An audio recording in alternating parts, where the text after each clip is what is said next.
Alright, so today we're taking a look at SpongeBob SquarePants Battle for Bikini Bottom Rehydrated in 2025. So this is 5 years later because the rehydrated version came out in 2020, but of course the original game was released back in 2003. So we're really discussing a game that was released over 2 decades ago. This game was a pivotal part of my childhood, one of the most important games of my life, probably. And that's not even an exaggeration. So I think, honestly, this game is going to be a lot different from someone coming in for the first time who may have watched SpongeBob as a kid, but they didn't really have the nostalgia for this game like I did when I played the rehydrated version.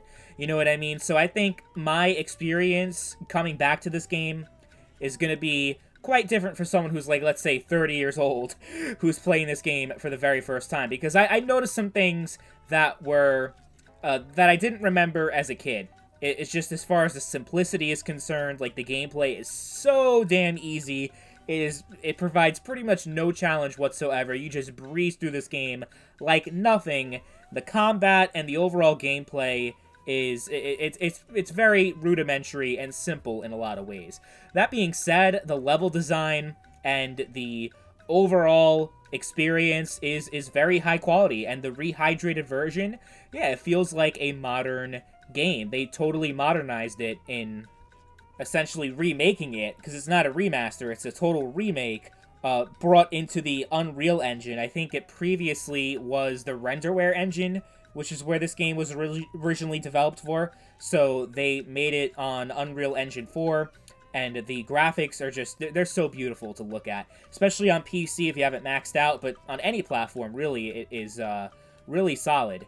And yeah, I didn't realize just how easy this game was when I was like 6 years old playing it for the first time. But like looking back, I think I was like, yeah, 25, 26 when I played it again. And I'm like, wow. If it weren't for that nostalgic feeling and me kind of like going back to my past and having that aspect of the experience, I think I would have been quite underwhelmed, honestly, by the game.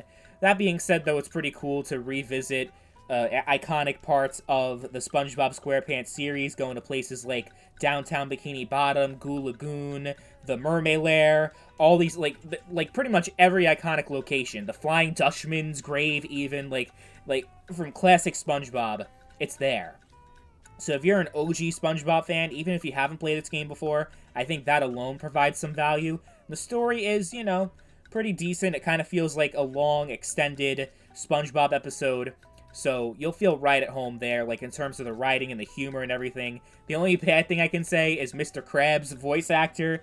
If you know, you know. It's really bad because he's like the one voice actor they weren't able to bring into this game for whatever reason. Even the rehydrated version, they weren't able to get Clancy Brown in to do a few lines, which kind of sucks. But yeah, I mean, I'd say overall, it really holds the most value, like I said, for people who played this during their childhood and are revisiting it, or, you know, maybe you have a child of your own now, and your child's a SpongeBob fan, which is possible. I mean, it makes a lot of sense, because the series has still not been canceled 26 years later, so it's still airing, and they're still putting out new stuff for that, so yeah, in that case, it might be cool to, like, play it with your kid, right? I think that might be a really cool thing to experience, but otherwise, it's just the original game with much prettier graphics, much modernized, you know, a very modernized experience for the most part. The only thing they added in was this multiplayer mode that is just not very good. I wouldn't recommend playing it. It's certainly not going to add much value. It just left Game Pass, by the way, so in case you were wondering about that, it, like, just left or is about to leave. So you're gonna have to buy the game, like, full price. But if you wait for a sale, you can get it for, like, maybe $10, $15, which I think is a great deal. And you'll definitely get your money's worth in that case. But, yeah, pretty solid in 2025, and I would say one of the best game remakes ever made, honestly.